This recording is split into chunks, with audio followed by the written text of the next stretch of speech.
Welcome to FounderLine. I'm your host, Joe Beninato. We are live from Paris. Bonsoir from Paris. I'm here with Marie Ekeland from Elaia Partners and France Digitale. Bonsoir. Welcome. Thank you. Thank you for joining us live today. We're doing a bit of an experiment, having a few shows from Europe, and hopefully you'll enjoy this one as well. Our goal with FounderLine is to provide a forum for startup people to be able to ask questions about startups from experts, people who are either venture capitalists or investors or entrepreneurs. And so if you are thinking about starting a company, or if you are already in a company and you have some questions about a situation, maybe a financing or a hiring situation, or maybe you're thinking about joining a startup, you're looking for a job opportunity at a startup, or anything related to startups, we're here to help you today and see if we can answer your questions. So this is a live show, as I mentioned, and the best ways to reach us, you can call us. In the U.S., you can call toll-free 1-844-4-FOUNDER. That's 844-436-8633.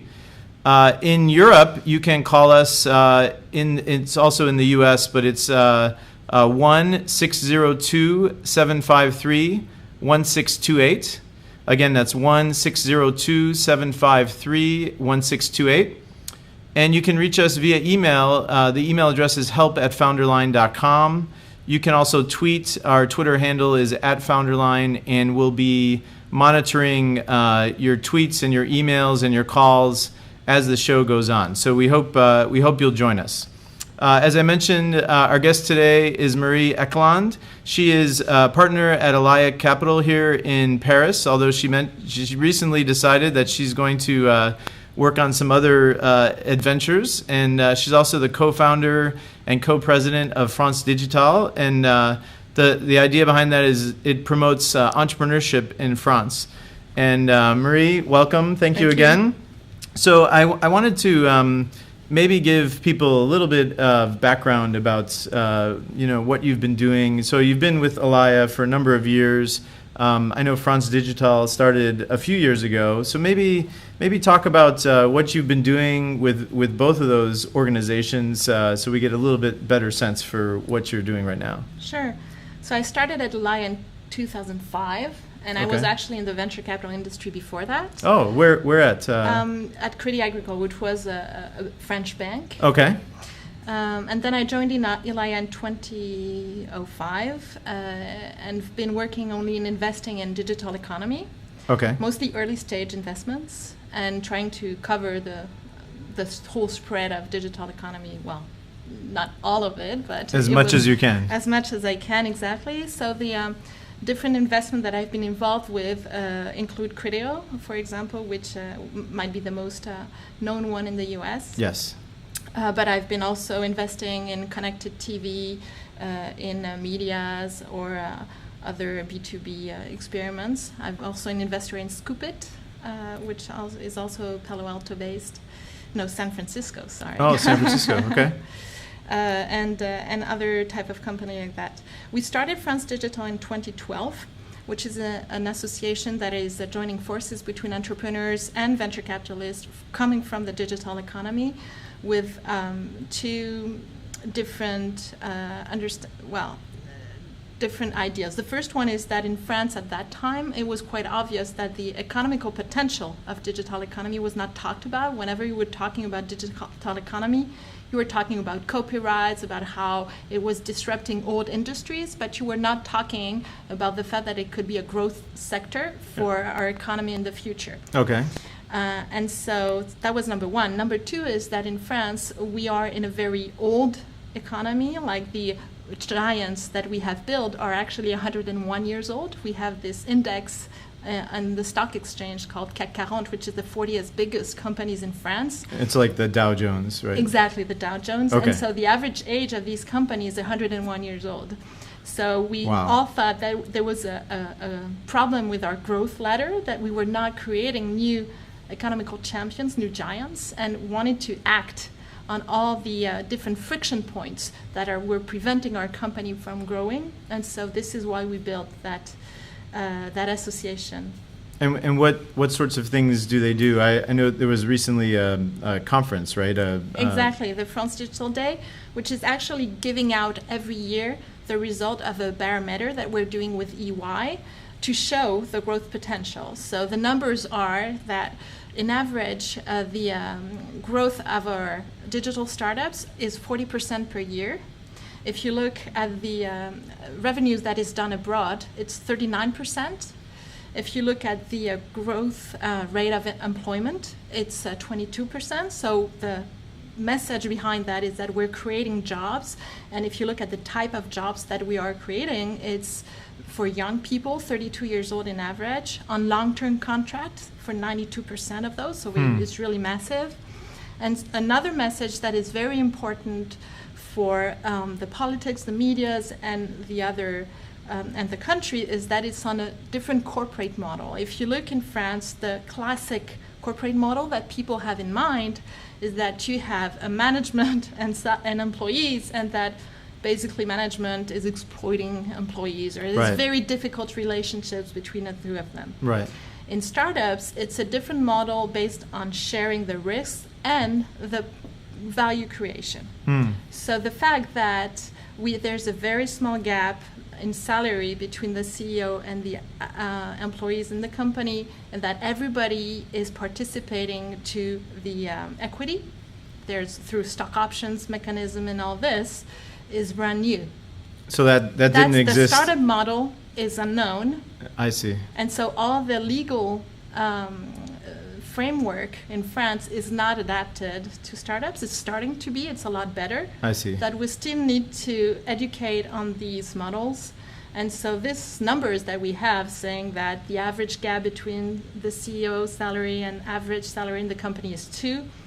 The fact that 83% of our company are giving away stock options for their employees, that there's a whole bunch of them who have some in average, etc., is very important as a message, because for politics, especially because we're saying it's #1 growth sector in France, giving jobs for young people on long-term contracts through a very virtuous corporate model based on sharing. And this is all relatively new, like the idea of stock options for employees only the last couple of years, or? I always have known this, and I've been doing venture capital for the past, now I started in year 2000, so the past 14 years. Okay. But it's becoming more and more known, especially for the employees, because at first they didn't understand the value of it. Right. So it was difficult, so it was mostly reserved to managers and to executive C-levels people, and now it's spreading towards a lot more people within the companies. That's great. I mean, that's the typical Silicon Valley startup, right? And you hear stories of, Google kitchen help and masseuses who became millionaires when the company went public, right? Exactly. And same thing. And by the way, I should mention we're here at Criteo's office in Paris. They've been nice enough to host us here, so thank you, Criteo. And that's a company that Marie has been involved with from almost the beginning, right? Right. So thank you for having us here. And you might see the sun peeking through. We're actually looking out over the Tour Eiffel right out the window here. So it's very, very nice. Maybe I'll turn the camera around later and we can show everybody. So you announced you're leaving, and this was just a couple of weeks ago. And I know it's probably been all sorts of people contacting you.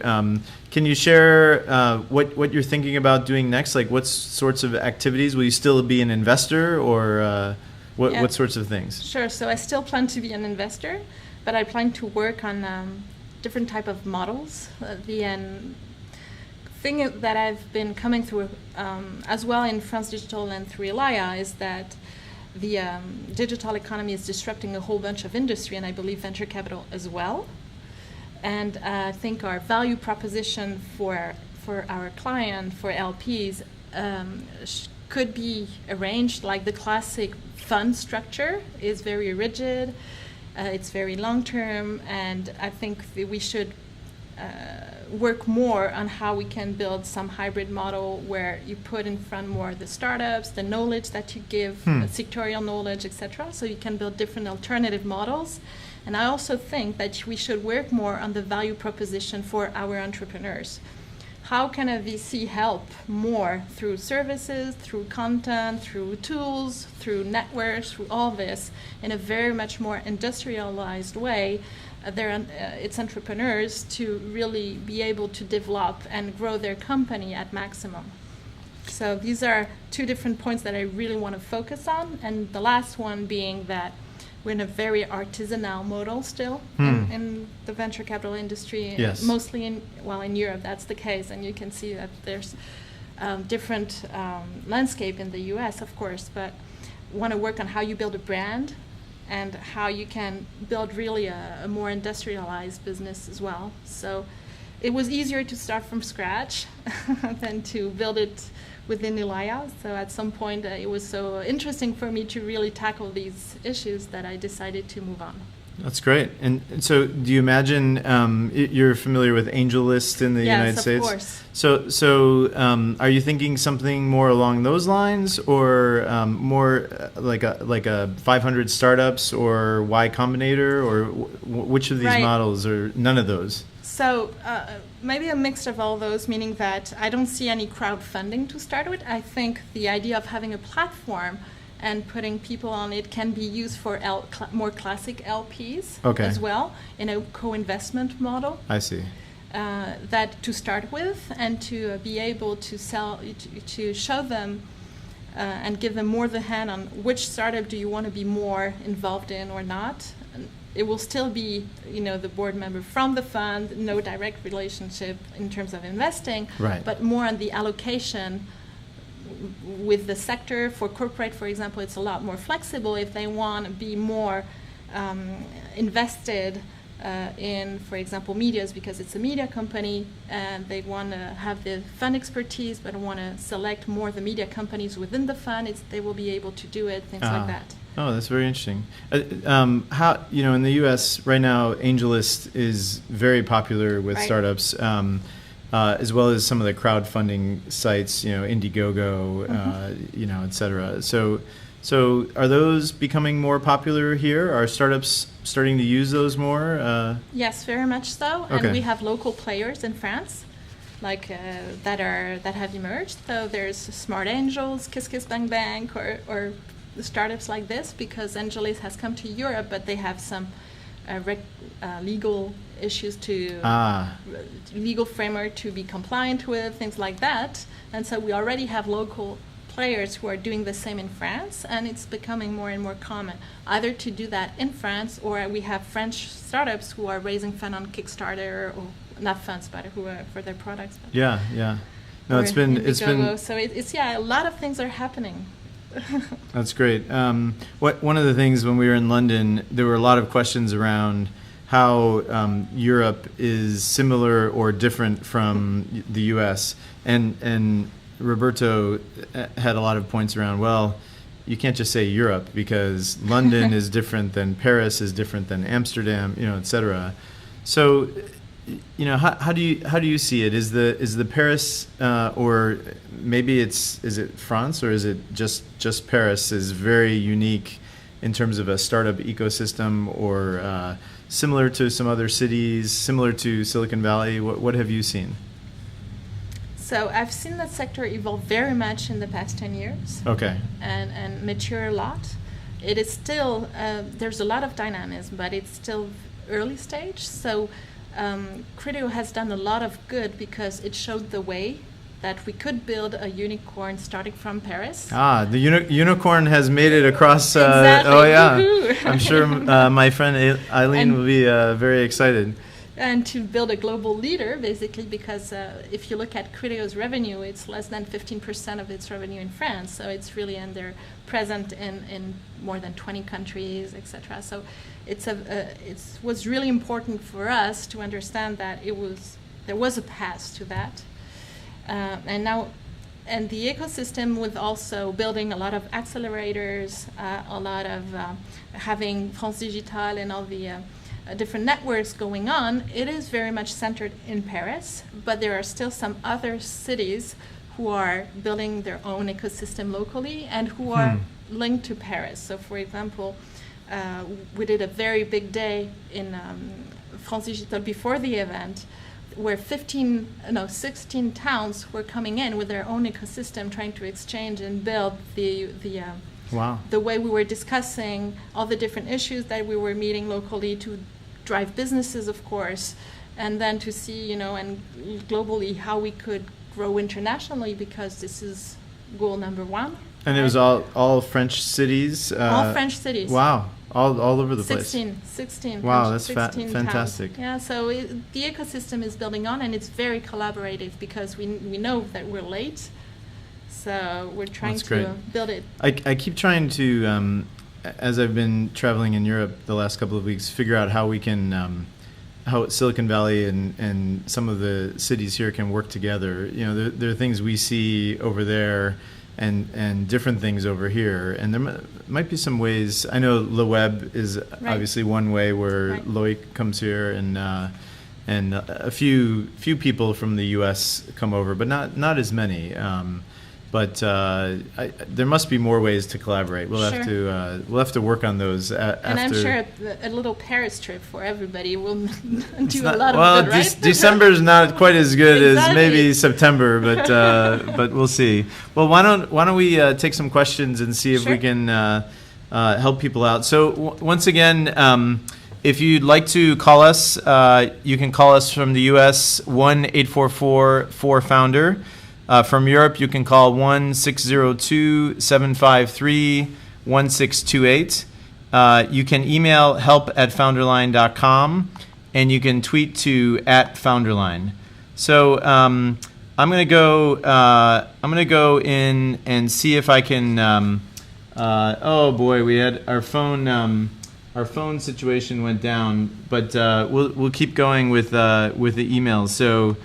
My producer Joel is working on it as we speak, but so here, and he sends me them onto this screen here. But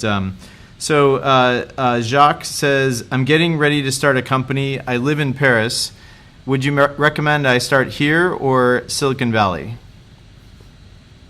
Sounds like he lives here. If he lives here and why he's not happy here and he has partner here, he should start in Paris. I mean, why not? And if he's talking about raising capital, the one difference between Silicon Valley and Paris and France more generally is that the business angel ecosystem is not as there's not as much business angels, and they're less rich because of it's a culture that is coming in through digital economy, and this virtuous cycle of giving back and investing back is just starting. Yes. But still, we're having this starting to be built, and there's a lot of, through the different networks, you can access these people, and you also can access to early funding. So I would say Paris is a good one.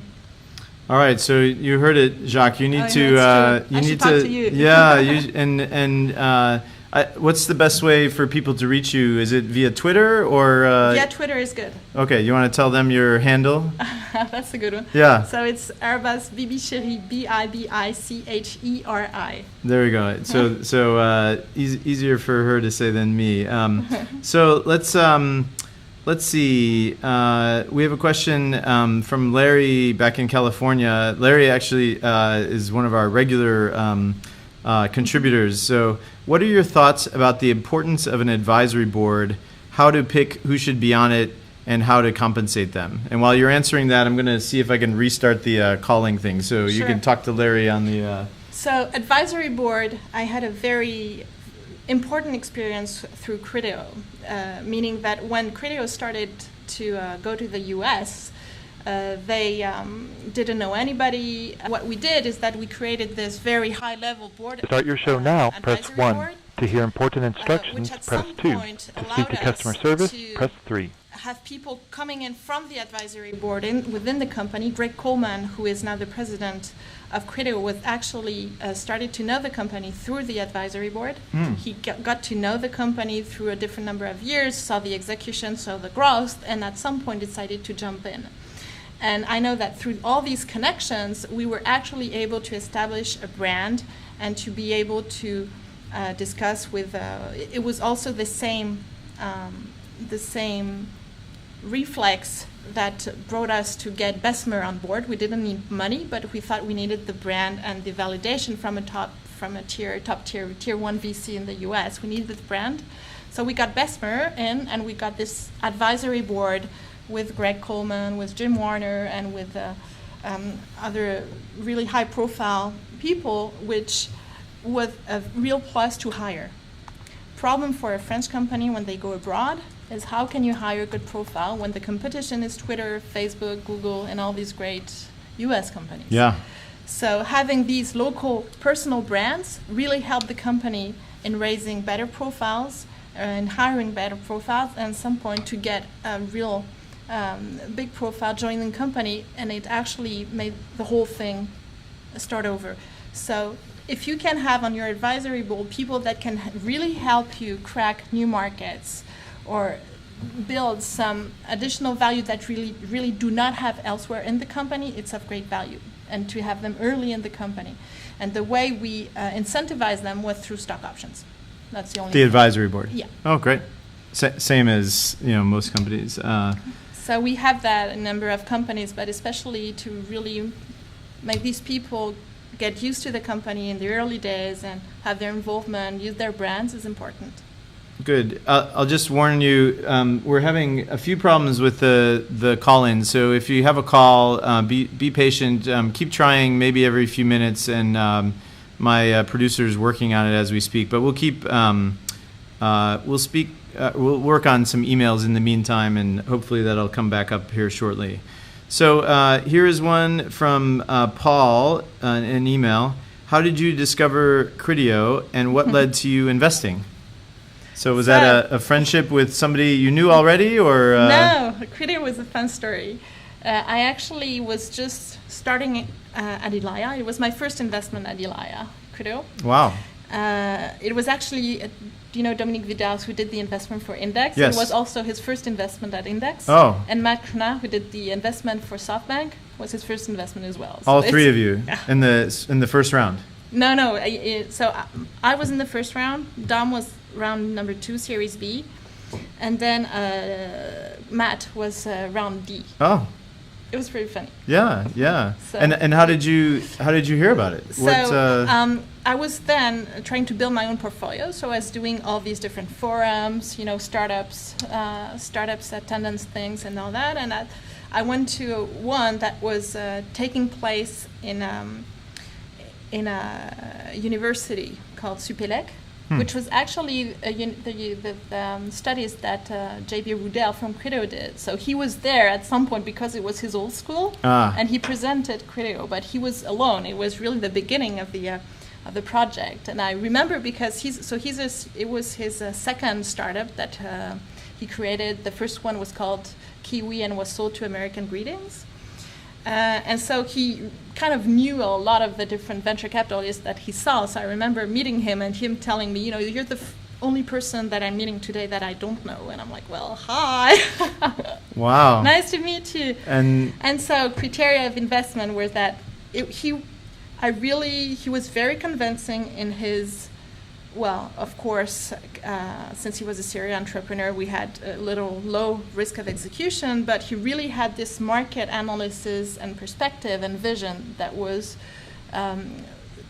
truly clear and understandable, and I really saw what he wanted to do. And he was tackling a fundamental issue that was that at that point, all e-merchants had a lot of difficulties selling anything else than the bestsellers. It was year 2006, right? Yeah. So it was, when I met him, it was end of 2005. Okay. And all there was a lot of, for example, churns on VOD or e-merchants selling only the top of the catalogs, products that are really well known. Right. And that didn't know how to make the long tail work more. And so the example was Amazon's recommendation engine, the thing that is saying if you like this, people who have the same taste you have actually like this and this, so you should have a look. So this recommendation engine, and his idea was to say, actually, all the e-merchants will need the same recommendation engine. So I'm going to bring them to them, right? I'm going to do this. And to tackle the fact that you will need personalized recommendation to have the long tail being bought by. So I thought it was a true fundamental need for merchants. Yeah. I liked the vision. I had no doubt about the execution. And so I said, let's go. And then he was also very reassuring on the technological side, because very quickly he decided to merge his project with another project from people he met in an incubator in Paris called Ekeland of Elaia. And so he met these two tech from ex-Microsoft that were coming from Seattle and that were working on the same algorithm, same project. Same problems. Decided to merge the companies. And so I was very reassured about the quality of the technology. The guy was not alone. There was this founder team, very qualitative. Real subject. What was the initial investment? 3 million euros. 3 million euros. That was the seed round, or seed round. So myself and another fund called Idea Invest, Elaia plus Idea Invest. Oh, great. Yeah. All right. Well, Paul, hopefully that answers your question. We're going to move on to a question from Philippe. I am looking for a technical co-founder in Paris. Any suggestions on how to find the right person? So Criteo went through this, right? Criteo went through this. So founders are always difficult to find. It's hard, yeah. There's some job fairs only for startups that are taking place. One is organized by Route Baguette, and the other one is organized. It's called Rejoignez une Startup, and it should be organized this year. But so these job fairs are dedicated to startups and are only for tech people. So he should go there and meet some people, and then through all the different incubators, accelerators, just stay in that ecosystem. And I think that would be my advice for that. It's hard, Founders is difficult always. Although it's always good to work with somebody if that's possible. So maybe reach out. True. Think about who was the best technical person you ever worked with, and you never know, they might be ready to try something different, and having that relationship is so important, because two people can come together, but it's a little bit like speed dating, you never know if it's going to work out. So I agree. Yeah. All right, well, good luck, Philippe. I hope you find someone. Let's see. Yvonne has an email. I am looking for an engineering role at a rapidly growing Paris startup. What are some of the most interesting companies right now? So you're probably in this biased. Building, Yeah. You actually have Criteo, who is hiring 300 person in Paris this year. Wow. You have BlaBlaCar, which just raised $100 million huge fund. round, yeah. Huge that round one actually in the same building. we heard. Yeah, I saw that when I came in. I saw they were in the same building. Right. That's the ride sharing. Exactly. That's great. Those companies are all doing well in the States as well. So that's the biggest one here. Yes. There's also in the connected objects area. There's a lot of good companies like YThings. Okay. That just they just launched a new watch. Oh yeah. Activity. That's Did right. You see that? Yeah. Is that Paris-based company? It's Paris-based. Oh wow. Yeah. I didn't know that. They make the scale and Exactly. some of the other. I had no idea that was in Paris. Okay. So Netatmo is also in the connected object scene. So I would look at these companies. And they're all hiring pretty actively. They are hiring well, especially BlaBlaCar, and now that they raised this $100 million round, I think just send them your resume. This building is gorgeous, by the way. The art installation in the courtyard, as well as the rooftop deck, it's very nice. So you can come here. It's a nice work environment. Lots of great places to go. So good luck, Yvonne. I hope that helps you out. Okay, we have one from Marco. What improvements to the French startup ecosystem would you recommend? Any changes in governmental rules? So I don't know the French startup ecosystem very well. Does the government block entrepreneurship, or are there things that can be done to help? So yes, I've been active on that part through France Digital. Okay. Because just after we launched, I don't know if you heard about that pigeon movement Yes. in France coming from the entrepreneurs. Yes. Because the government had completely changed capital gain taxation. And for everybody. Oh, for everybody. Okay. And so the the average and general regime was going from 62% to 44% Wow. taxation rate. That's which crazy. Was crazy. Yeah. Which was crazy. And so there was this whole pigeon movement, and we've actually been the ones the government were discussing with through France Digital. Okay. And I was very much part of this discussion because after they understood that it was really, because the thing is that they didn't understand the startup model. Startup is all about growth. Yes. And it's all about gains when you sell your shares, right? Capital gain. It's all about that. You never give dividends to your VC. Right, right. And the way that you are actually giving money to your shareholders is through them selling their shares, which was very different from the classic entrepreneurial model from France, and that they just didn't have in mind. So they had no idea they were harming us so much. So then I kind of was at the head of piloting the whole taxation for capital gain reform, which is a lot better now. So it's sometimes even better than in United States. Oh, yeah? Yeah. Great. I should move here. Maybe, yeah, it's but pretty high. But we still have west. some other issues. So number one issues is that I was talking about stock options, which for us is very important. Okay. And so we have in France, always very complicated. We have a special regime for startups and young companies, which you lose when you grow. I see. And when you lose it, then it's hell in terms of taxation. You are at 62%. So Yeah. we're working on this and having the whole stock options or free shares taxation compliant for startups. Okay. This is important.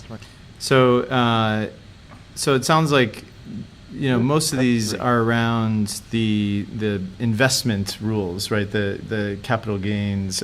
What about employment? Any things there that are important? So there are other two big since it appears you're calling back axes that we need to work on. The first one is around, so for employment, is the fact that one of the reasons that the growth ladder is broken is that you have a lot of you have some numbers that when you reach the number, like when your company is reaching 50%, then you have a whole different legal framework to put in place. You need to have a representative for your employees. You need to have a whole different type of things. Okay. Comité d'entreprise, etc. So it kind of gets the company a lot more rigid, and you have to do a lot of administrative stuff that you really do not want to do. And it kind of, and we have the same thing at 250%. So it's not flexible, and there's always preventing from growing when you have this. So we're working on how can you have this a lot more smooth rules for everybody. Got it. The second thing is for financing. If you look at the way SMEs in France are getting financed, it's 92% through debt. In the US, SMEs are getting their money from capital, 80%. Wow. Equity. That's a big difference. It's a very big difference. Yeah. So it's a lot of cultural difference. Some entrepreneurs will, think they don't want any investors. They want to control their own company. They want to, give it after to their sons or whatever. So there's still a lot of entrepreneurs that are thinking that way. But there's also one of the problem, which is that the savings of the French people are not invested in the economy, in the companies. It is invested in other type of savings through the depth of the countries, through this and this and this. So there's a lot of money that is all the money from the French people are not in the company. And this is one of the problems that makes that the financing chain is not smooth enough and is not there's not enough money to really, for example, we're missing growth funds. The ecosystem is very dynamic, and we have a lot of great small companies, but big rounds like just BlaBlaCar, what BlaBlaCar did, are very rare because we don't have enough money coming in to make them, to pour in the company and make them go international, be very aggressive, be very ambitious. Was that a France investor who did the $100 million round, or was it Index? It's European. Index. Okay, so they do some European and here US and US, right? Okay, got it. Well, it's a good. And Axel, who was already inside the company. Oh, okay. It was led by Index, and Axel so put wow, money in. It's a big round. Right, and there's also a historical French investor called Digitale. Okay, great.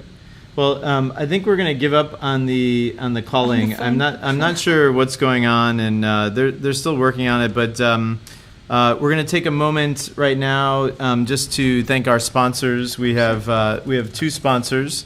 We couldn't do this show without help from our 2 sponsors, Ustream and Orrick. First, I want to thank Brad Hunstable, who is the CEO of Ustream. He, when he heard about FounderLine, he thought it was a great idea, and immediately introduced us to his team, who have really been helping us out. It allows us to create a mobile TV studio and go around Europe and broadcast live back to the States as well as elsewhere in the world. So if you're thinking about streaming meetings, definitely go talk to Ustream. You can find out more at their website. It's ustream.tv. I also want to thank Mitch Zuklie. We had hoped to have Mitch on today, but with the call is not working, we might be bailing out on that. If we get it working, we'll bring him back in. Oh, actually, it looks like it might be working, and so maybe we'll go to Mitch here in a second. But if you are working on a startup, you want to have a great lawyer working with you. Not so much for legal advice, which is important, but also just advice in general. They work on so many different transactions and agreements between parties, way more than you will ever see. So make sure you go get a great lawyer. I've worked with Mitch and his team for many years. If you want to find out more about Orrick, you can go to their website at orrick.com.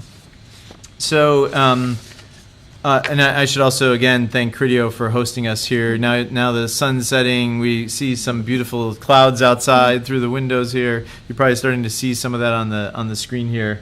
I don't know if we can get Mitch in here, but I'm gonna see if Mitch is there, and let me see if this is gonna work. I'm gonna turn that on.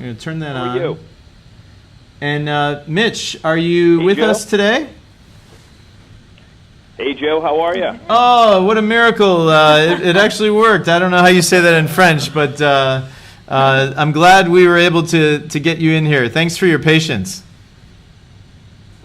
Enchanté. Merci. So Mitch, I know today we were going to chat a little bit about hiring, just for a few minutes, and so maybe you can start us off with a few thoughts about hiring in startups, and then I'll ask Marie to join in as well. And there's about a 5-second delay on this.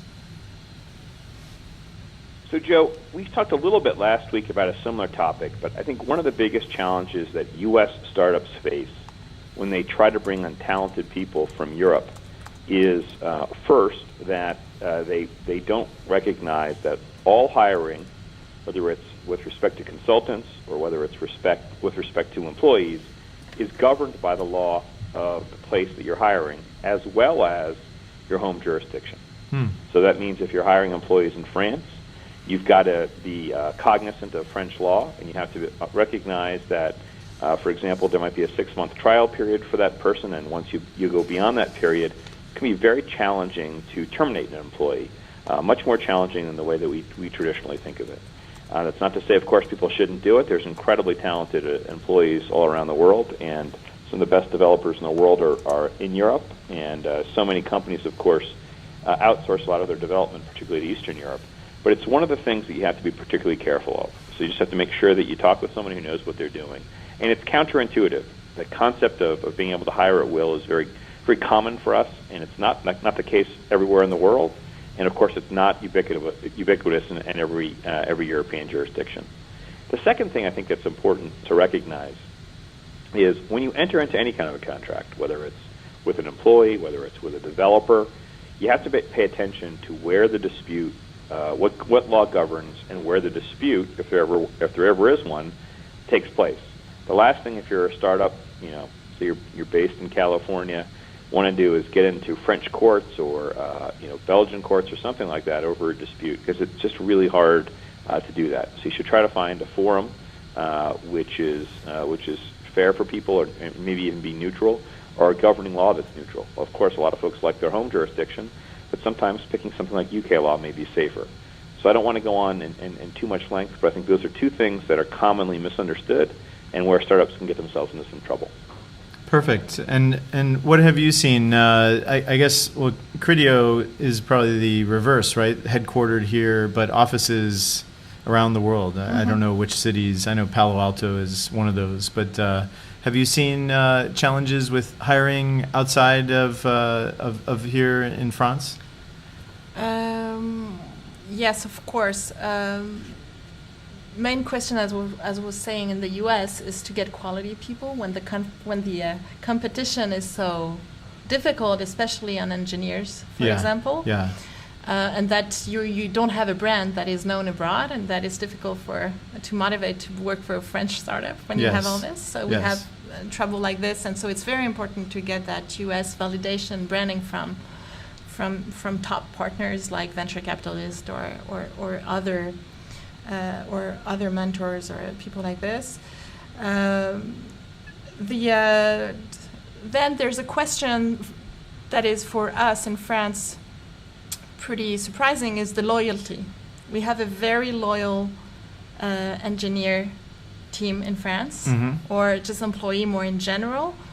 And so the duration within the company is a lot longer than in the U.S., for example. Oh, really? So they leave very quickly in the U.S.? Yes, like a lot 1 more. year or 18 more. months? You have more,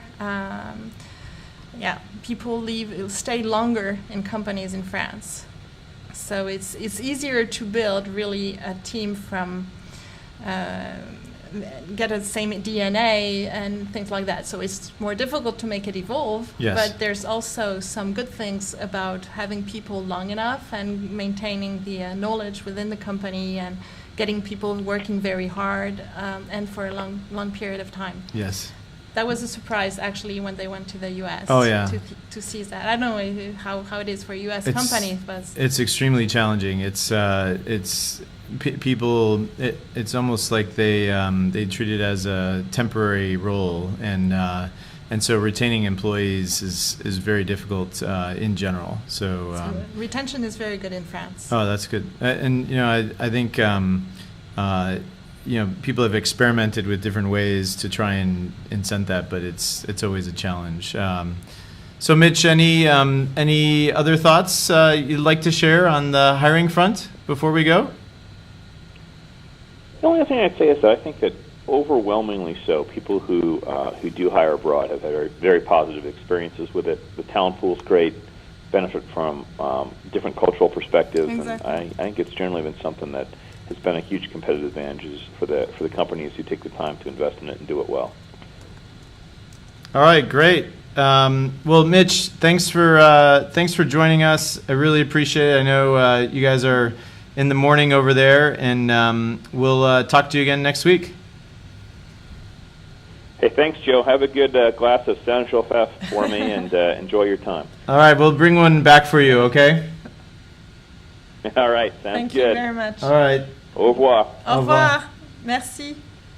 All right, that's Mitch Zuklie, who's the chairman and CEO of Orrick, who we're so lucky to have him join us each week. It looks like we have a caller as well, and so I am going to try and switch this over.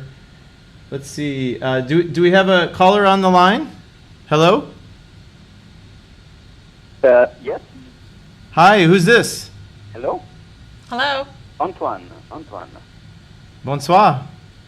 I can speak French or English. Ah, what? Why don't you speak French? Who is this? Antoine. Ah, go ahead. Go ahead. You have Marie here. Hey, good to meet you, Joe, and good to meet you, Marie. Let me speak in English. I had a very specific question. In the U.S., in the venture world, about 10 years ago, you had a new class of venture people that called themselves the seed people like Jeff Clavier and so forth, seed. like first money inside companies. And they did spot a gap in the venture industry, and they did a great job at filling it and have been very successful for the last 10 years or so. It hasn't quite happened yet in Europe, and I was wondering if you had any insight as to why that particular problem, which is a great problem. There's a lot of entrepreneurs that have big-time problems raising seed money. There's probably more VCs in Europe that do Series B and C, but there's a very big gap, much like there was in the US 10 years ago. But I don't see a lot of solutions being implemented in Europe other than maybe some big family office like Xavier Niel and the likes. It looks like there's probably no appetite from LPs, or maybe great investors are just not interested because there's probably structural issues and they don't think they can return the fund. So I was wondering if you had any opinion as to why no good solutions have been established just to create a seed venture industry as it did happen in the US about 10 years ago. And clearly there's a big problem in Europe there in terms of financing. All right, thank you, Antoine. So what do you think about Sure. seed investing in the French ecosystem? So in France, there was actually a big movement around seed 2 years ago when the French public bank called BPI France launched the whole initiative around seed investing. They deployed. They have, I think, 300 million euro to deploy in seed funds. Okay. So the last fund from Elaia is actually a seed fund from 45 million euros. And Partech has also a seed fund. I know Innovacom has. So there's at least 5 or 6 seed funds that were created in France the last 2 years, and I know of at least 3 to 4 more in the next year or so that will be created as well. Wow. So it's still too early to have the results of this.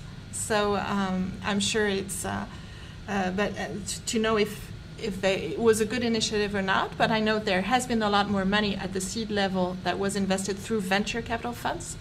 But for me, the seed financing problem remains, as there is not such an important business angel ecosystem. And I believe that if you really want to have a very strong seed ecosystem, it needs to be very decentralized. You cannot rely on 10 venture seed funds to really be able to build that base of pyramid very large that will make it able to build the giants and the champions on top.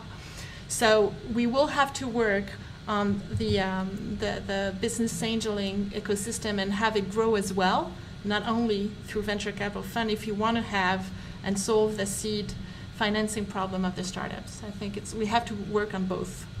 That's great. And in the U.S., we're very fortunate because there's a long history of companies like Netscape and AOL, and through history, lots of wealth was created, and those individuals started funding companies. So this is a 10 to 20 year problem, right? Exactly.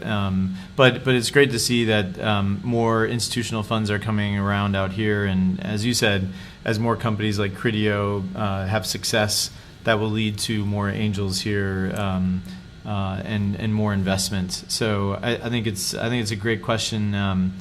Thank you for calling us, Antoine. So let's move on to actually it's a related question from Julia. It says, what is the best way to raise a seed round in Paris? Is there something like AngelList focused on France? So yes, there's a number of platforms like Smart Angels, FundMe, and some other, Anaxalto. I'm sure I'm forgetting some. But there's also seed venture capital funds that you should also see. And then there's some other business angels type of mentors that you can go and see. And that's important as well, because sometimes entrepreneurs tend to forget that what is really important, coming with the financing as well, is that if you can get on your board people that will accelerate your experience, that will bring expertise on board, that will make you save time in all your different experimentations, and that you can rely on, and that will be the sparring partner and all this. And so that can come through, of course, venture capitalists, but it can also come through business angels or independent board members. But putting on the right governance, even at seed level, is truly important because it's adding great value. Putting the right set of ambition from the start, getting expertise in and all this is important. So who you're putting on your board is a key question as well. Yeah, absolutely. Well, Julia, good luck. If you want to reach out, I'm sure Marie would be happy to chat with you at some point. So here's another question from Carrie. How can we get more women founders? What can VCs do to help increase the number of women founders? So, in the U.S., this is a big challenge always. I imagine it is also here, right? Yes. So are there activities that are happening to help with that? So just to give you a number, we're measuring that on the barometer from France Digitale as well. It's 6%. Founders, female founders. I believe that's lower than the U.S., but I don't know the number in the U.S. So it's very low. So it is an issue, and in France, the whole politics around innovation have always been around research and development. So very scientific engineering backgrounds, which are historically in France very male. So since you are on very tough innovation, usually that is really pushed by all the different initiatives and government, it's kind of pushing down the women as well. So Yes. So it's not helping. So what can we do to help and get more female founders, and what can the venture capital industry do as well? First, the venture capital industry is not very female as well.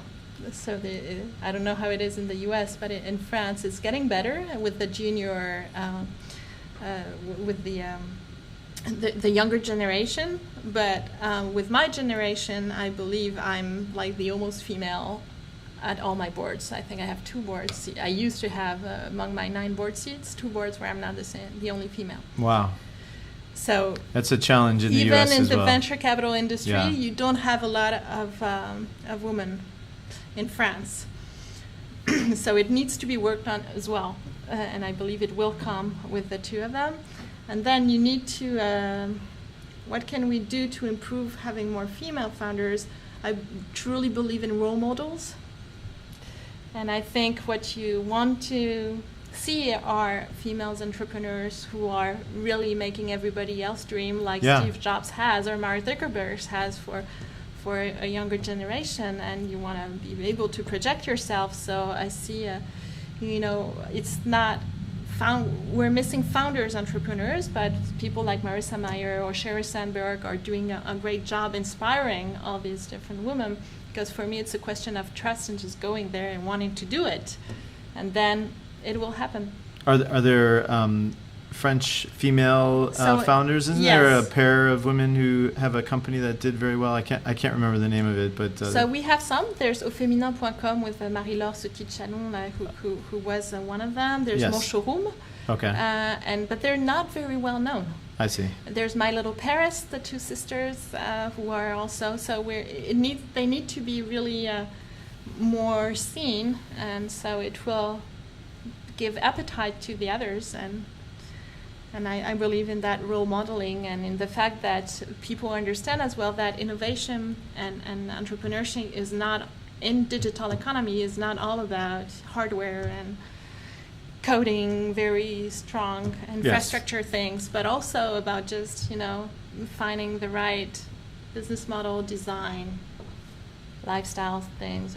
Makes sense. Yep.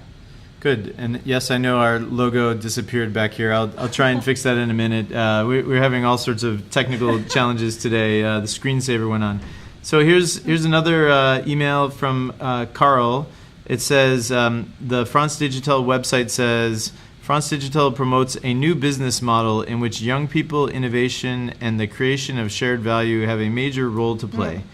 Can Marie describe this business model? How is it different from the business models in Silicon Valley? Yeah, it's actually the corporate model that is different. To link on to what I was saying about the barometer when you're explaining to politics or medias that we're not in companies where it's really, the management that is exploiting the employees, but in a common project with an affectio societatis, with everybody is sharing the risk and sharing the value creation. That is a different mindset. So we were actually not talking about business model, but about corporate models, about the fact that when you start a company, usually politics have in mind that, for example, the company is the boulangerie, or so that you have one owner, and maybe his wife is with him and has 10% of the company, but he keeps it all his life, and at the end, when he retires, he will sell it to somebody else.